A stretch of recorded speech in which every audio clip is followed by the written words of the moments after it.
शहर से दूर घने जंगलों के बीच एक जर्जर हवेली खड़ी थी। लोग कहते थे कि वहां रात को अजीब आवाजें आती हैं, कभी चीख, कभी कराह, तो कभी पायल की खनक। कोई भी उस हवेली के पास जाने की हिम्मत नहीं करता था। एक बार राहुल और उसके 3 दोस्त मजाक मजाक में वहां पहुंच गए। शाम ढल चुकी थी और हवेली के टूटी दीवारों पर चमगादड़ बैठे थे। दरवाजे पर धक्का देते ही वह चरमराता हुआ खुल गया। भीतर घुप अंधेरा और सड़ी गंध फैली हुई थी।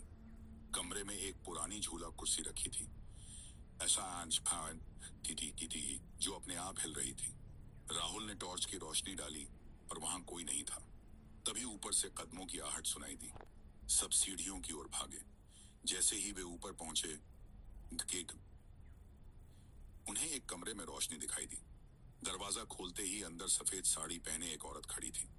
उसका चेहरा धुंधला, आंखें लाल और होंठों से खून टपक रहा था। दोस्तों की चीख निकल गई। वह औरत अचानक हवा में तैरने लगी और जोर से चिल्लाई, क्यों आए हो मेरी मौतगाह में? राहुल ने हिम्मत करके पूछा, तुम कौन हो? औरत की आवाज गूंज उठी, मैं इस हवेली की मालिकिन हूँ। मेरे पति ने मुझे धोखा देकर यहीं मार डाला था। मेरी आत्मा अब तक बदला चाहती है। यह कहते ही वह औरत तेजी से उनकी ओर झपटी। चारों किसी तरह भागते हुए हवेली से बाहर निकल गए। आज तक उनमें से कोई भी उस हवेली का नाम तक नहीं लेता और कहते हैं जो भी वहां जाता है वो और तार लारा आदा है। वह औरत अब भी पायल की खनक के साथ उसका पीछा करती है।